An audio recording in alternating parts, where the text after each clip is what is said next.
Sejumlah sekolah di Kota Bandung mulai menyiapkan sarana dan prasarana di sekolah menjelang PTM yang akan segera digelar.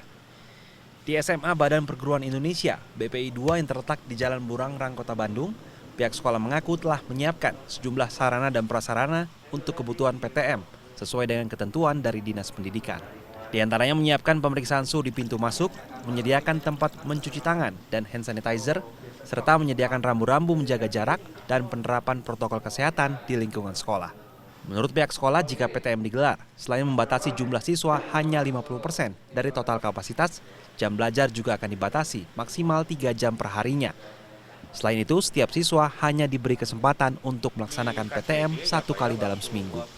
Guru menyampaikan materi di kelas ya, umpamanya anak 8 itu di sekolah secara tatap muka, yang lainnya di rumah pun juga mengikuti, Pak. Karena dengan adanya learning management system itu ya Pak, dengan menggunakan IT begitu ya kan, insya Allah itu juga anak itu bisa mengikuti itu ya Pak, baik yang di rumah maupun yang di sekolah seperti itu. Jadi tidak 2 kali pembelajaran itu ya Pak.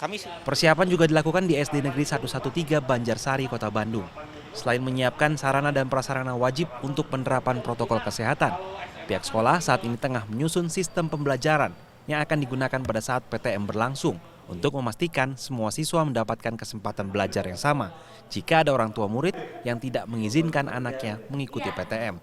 Menurut pihak sekolah, dengan jumlah siswa yang mencapai sekitar 1.000 orang, pihaknya akan membatasi hanya 10% siswa per kelas atau sekitar 8-9 orang saja yang bisa mengikuti PTM. Sementara sisanya tetap melakukan PJJ. Hal ini dilakukan untuk menghindari adanya potensi kerumunan di sekolah. Selain dari itu kami mempersiapkan Satgas COVID-19 khusus di SDN 113 Banjarsari untuk menanggulangi kalau terjadi nanti kerumunan. Begitu. Jadi kami sudah kerjasama dengan pihak Puskesmas, dengan Satgas COVID-19, berikut dengan Satgas COVID yang ada dibentuk oleh sekolah. Kalau untuk jam belajarnya sendiri nanti maksimal berapa jam, Pak? Kalau di aturan itu ada yang 2 jam, ada yang 4 jam. Kemungkinan besar untuk awal kayaknya 2 jam dulu. Maksimal 2 jam. Adanya PTM yang akan segera dilakukan ditanggapi beragam oleh orang tua murid. Kalau saya sih setuju-setuju aja, tetapi dengan catatan mungkin dari pihak sekolah untuk semua guru divaksin, terus untuk prokesnya juga benar-benar diperketat lagi gitu kan. Ya mungkin ini aja untuk lebih ditingkatkan lagi lah untuk prokesnya itu gitu kan. Memastikan keamanan. Nah, itu betul, keamanan yang pasti itu. Kalau untuk saat ini aku belum setuju sih untuk mengizinkan anakku masuk sekolah ya PTM. Karena dengan kondisi kasus masih belum stabil ya, masih naik turun. Permasalahannya apakah pihak sekolah mau menjamin, ini kebetulan anakku SD ya, dan untuk usia SD kan belum ada vaksin nih, kecuali SMP, SMA. Nah, pihak sekolah bisa nggak menjamin anak-anak kita selama PTM? Apakah ada yang sakit? Misalnya anak kita datang berangkat sekolah, kondisi sehat, pulang-pulang greges, maksudnya masuk angin sedikit aja kita orang tua udah parno gitu.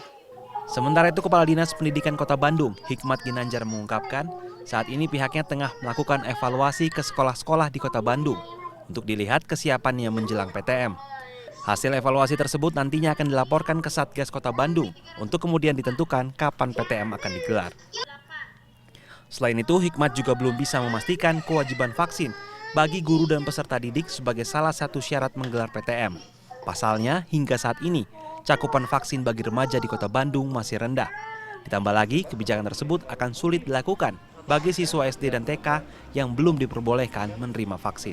Kita akan menunggu kebijakan dari kementerian ataupun dari unit yang terkait seperti Dinas Kesehatan, apakah memang untuk anak yang usia sekolah dasar 7-12 ini akan vaksinasi atau bentuknya seperti apa, kita sedang menunggu. Artinya belum ada kepastian apakah wajib vaksin atau tidak, Pak ya? Ya, kita sedang menunggu kebijakan itu. Berdasarkan data dari Dinas Kesehatan Kota Bandung, hingga 29 Agustus, capaian vaksinasi remaja usia 12 hingga 17 tahun baru mencapai angka 37.000 orang penerima dosis pertama atau 16% dari total sasaran vaksinasi remaja yang berjumlah 238.000. Sementara untuk guru dan tenaga pendidik, pemerintah memastikan capaian vaksinasi sudah mencapai 100% dari total sasaran 34.000. Franky Wijaya, Helmi Suryanegara, Bandung, Jawa Barat.